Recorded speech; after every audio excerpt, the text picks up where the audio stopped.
तो वहाँ पर गंगा की कदर नहीं होती है। वैसे ही हमारे क्षेत्र में धर्म के ध्वजा लेकर प्रदीप मिश्रा जी पधारे हुए थे और मानव को जगाने के लिए अथक प्रयास से अपने विचारों को रखे और जितना दिन तक उनके कार्यक्रम यहाँ पर चले, हालांकि मैं नहीं आ पाया हूँ, लेकिन टीवी के माध्यम से मैं भी देख रहा था कि विशाल जनसमूह भगत लोग का यहाँ तांता लगा हुआ था। तो जितना दिन थे उतना दिन तक उनके कथाओं में हम लोग डुबकी, जैसे ही यहाँ से वो प्रस्थान कर दिए, चलिए, हम लोग उसी गहरी निद्रा में सो गए।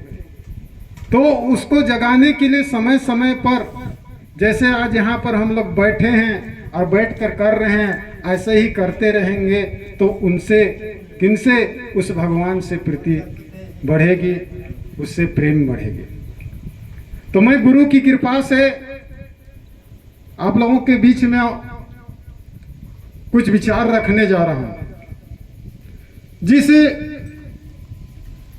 मधेश्वर महादेव भोले बाबा की ख्याति आज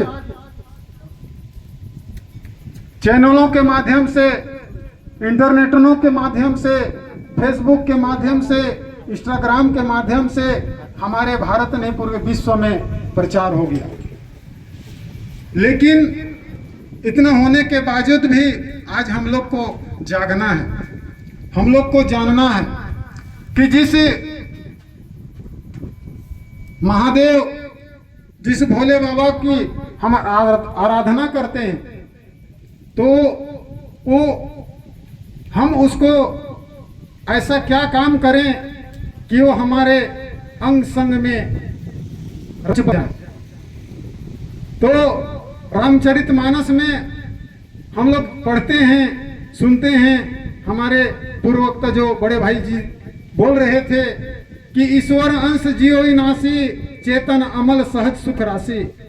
हम उस भगवान के अंश हैं। जिस प्रकार से हम दीपक जलाते हैं, ढिबरी जलाते हैं, मोमबत्ती जलाते हैं, तो उसकी रोशनी हमेशा ऊपर की ओर जाता है। क्यों जाता है? क्योंकि वो सूर्य का अंश है, वो सूर्य से मिलना चाहता है। वैसे ही इस संसार में जो मानव जाति है भगवान का अंश है, अपने अंशी से मिलना चाहता है। इसलिए उनके खोज पे आज मानव दर दर भटक रहा है। पहाड़ में, तीर्थ में, व्रत में, यज्ञ में, पूजा में, पाठ में, उपासना में उस भगवान को खोज रहा है। और वो भगवान कहाँ है? तो भगवान को जानने के लिए हम लोग भोले बाबा शंकर जी की वंदना करते हैं। वंदना में ही कहते हैं कि भवानी शंकरो श्रद्धा विश्वास रूपेणो, को भगवान शंकर श्रद्धा और विश्वास के रूप में विराजमान है।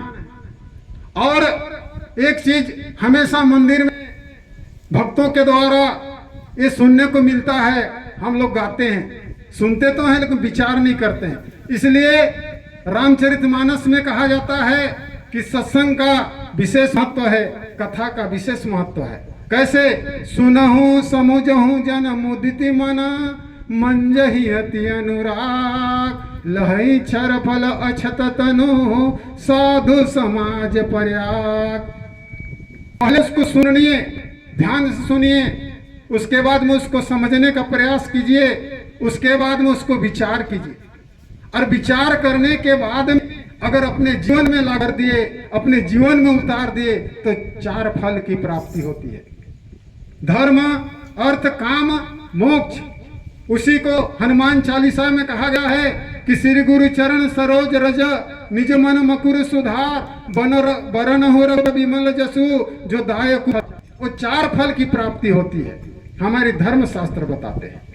और मंदिरों में जहां पर भी भक्तों की टोली होती है, वहां पर कहते हैं, क्या कहते हैं? कर्पूरे गौरम करुणावतारम, संसार सारम भुजगेंद्रहारम, सदा वसंतम हृदय विंदे,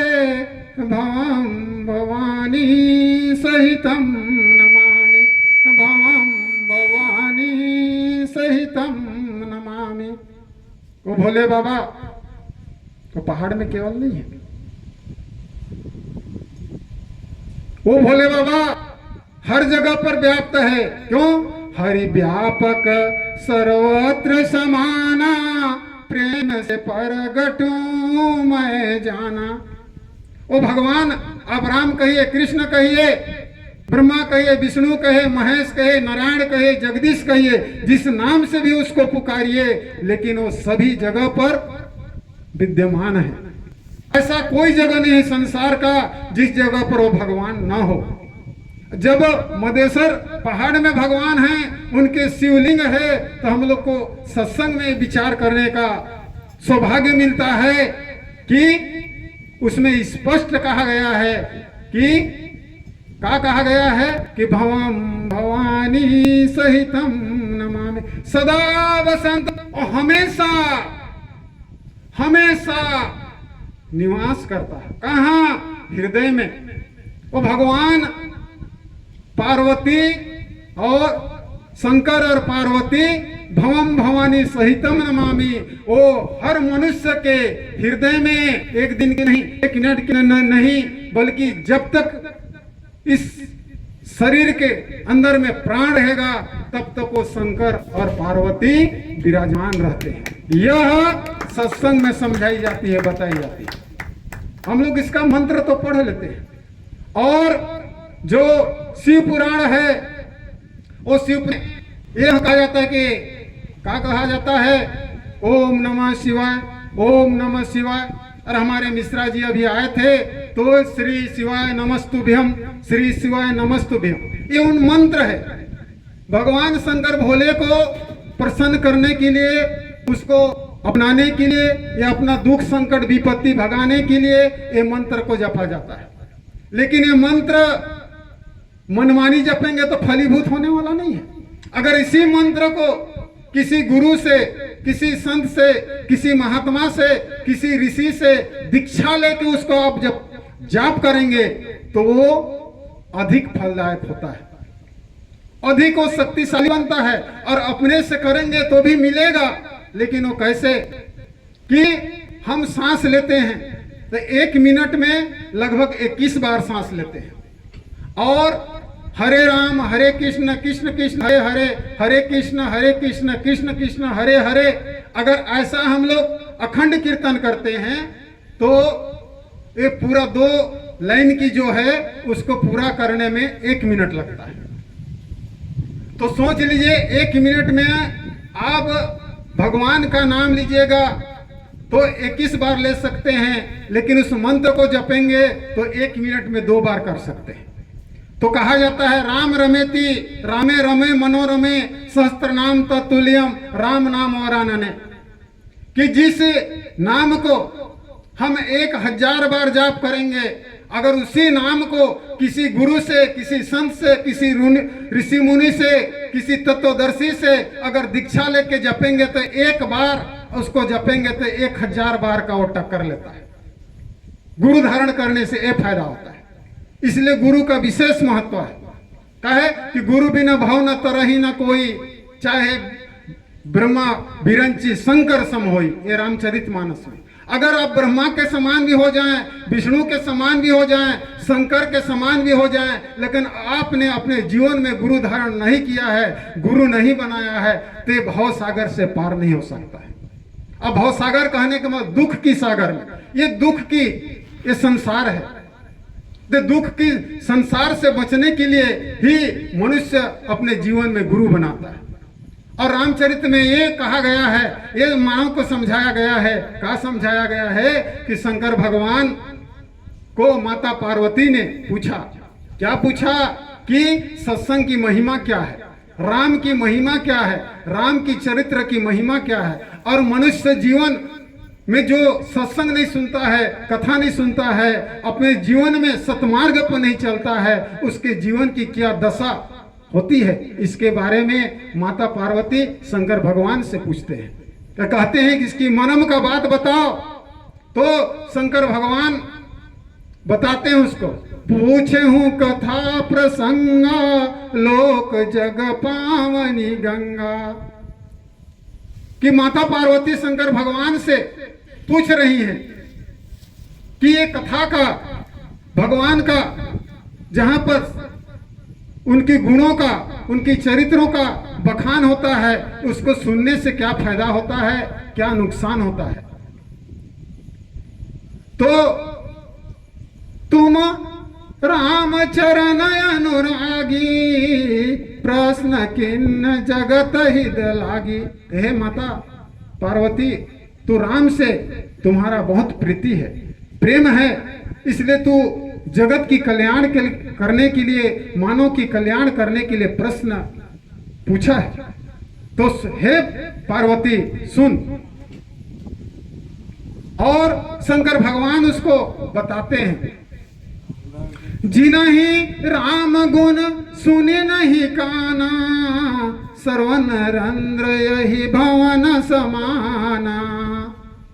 हे पार्वती सुन, जहां पर राम भगवान का गुणगान होता है, भगवान का गुणगान होता है, वहां पर जो मानव नहीं सुनता है या सुनना नहीं चाहता है, तो हे मानव सुनना नहीं चाहता है, तो हे पार्वती उसकी कान रहते हुए भी उनका कान सनवन रंध्र यही भवन समाना।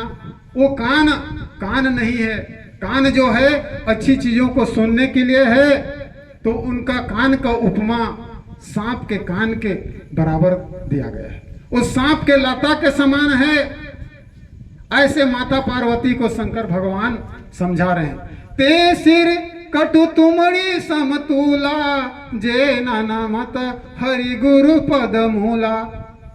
और वो मनुष्य का सिर, माथा तीता तुम्बा के समान है, तीता कोहड़ा के समान है, जिसका सिर, जिसकी माथा हरि गुरु पद मूला, भगवान के फोटो के सामने, प्रतिमा के सामने, शिवलिंग के सामने, या राम भगवान हो, कृष्ण भगवान हो, उसके सामने नहीं झुकता है और गुरु के सामने नहीं झुकता है, तो उसका सिर तीता तुम्बा के समान बताया गया है। तो आज हम लोग को समझना है कि ये सिर जो है कहां पर झुकना चाहिए और कहां पर झुकना नहीं चाहिए। जिनहि नयन संत दरस नहीं देखा, लोचन मोर पंख अधिकारी लेखा। और वो मनुष्य अभागा है जिस मनुष्य का आंख होते हुए भी संत का दर्शन नहीं करता है, भगवान की भगत का दर्शन नहीं करता है, उसके साथ में उठता बैठता नहीं है, तो उनका आंख को मोर के पंख के आंख के समान बताया गया है। मोर का पंख में जो आंख होता है दिखने में तो बहुत सुंदर दिखता है, लेकिन वो आंख में वो संसार की सुंदरता को देख नहीं सकता है। तो भाई और बहनों, माताओं, यही सब सत्संग में हम लोग सुनते हैं तो हमारा जीवन बदलता है। और कहा गया है कि जिना ही हृदय राम गुण नहीं आनी, तेजीव सब समानी। जिनके हृदय में राम का गुण नहीं है, उनका चरित्र का वास नहीं है, तो वैसे को रामचरितमानस में तुलसीदास जी ये कहते हैं, लिखे हैं, कहने वाले तो भगवान माता पार्वती को समझा रहे हैं कि वह मुर्दे के समान है। अगर भगवान राम का चरित्र हमारे हृदय में बसा के जीवन नहीं जी रहे हैं, उसकी जो मर्यादा का गुण है अपने जीवन में बसा के नहीं जी रहे हैं, तो जिंदा रहते हुए भी हम मुर्दे के समान हैं, सौ के समान हैं। जिना ही राम गुण नहीं गाना, दादुर सो जीह समाना। और हम भगवान हम लोग को इतना सुंदर मुंह दिया है, हाँ हम राम गुण नहीं गाते हैं, हरे राम हरे कृष्ण नहीं गाते हैं, तो समझिए कि हम लोग को इतना सुंदर तन मिल पाने के बावजूद भी उस मुख को, उस मुंह को मेंढक के मुंह के समान बताया गया। जिस प्रकार से अभी बरसात आएगा तो पानी गिरते के साथ में मेंढक अपनी टोली के साथ में टर टार टोर शुरू हो जाता है, अपना अपना रिझ रंगाना बजाना शुरू कर देते हैं। वैसे ही मानव भी समय समय पर करता है, मौसम देख के। इसलिए भगत को असली भगत, नकली भगत और फसली भगत कहते। तो हम लोग को असली भगत बनना है, असली सनातनी बनना है। जब तक हम असली सनातनी नहीं बनेंगे, अपनी धर्म की रक्षा हम नहीं कर सकते। तो धर्म की रक्षा करने के लिए पहले स्वयं की अपनी रक्षा करनी पड़ेगी। काहे कि धर्म रक्षतो रक्षिता, जो धर्म की रक्षा करता है वो धर्म उसकी रक्षा करता है। तो हम लोग अपने आप को जानने के लिए कि हम कौन हैं, इस संसार में क्यों आए हैं, ये सब की महत्व सत्संग में मिलती है। इसलिए पहला भक्ति की मार्ग होता है, प्रथम भक्ति संतन कर संगा, दूसरी रति कथा मम प्रसंगा।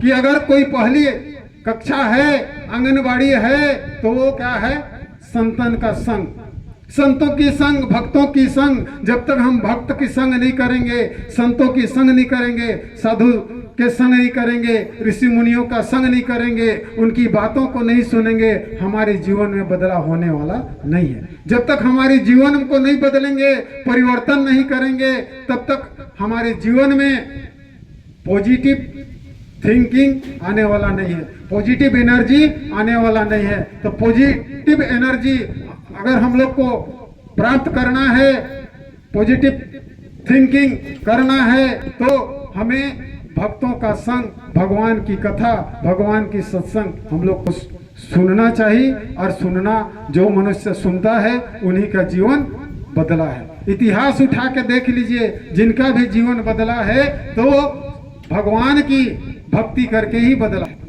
धन दौलत वाले दुनिया में बहुत हैं, आए हैं, कहते हैं तूने जो कमाया है, तूने जो कमाया है, दूसरा ही खाएगा, खाली हाथ आया तूने, खाली हाथ जाएगा, खाली हाथ आया तूने, खाली हाथ जाएगा।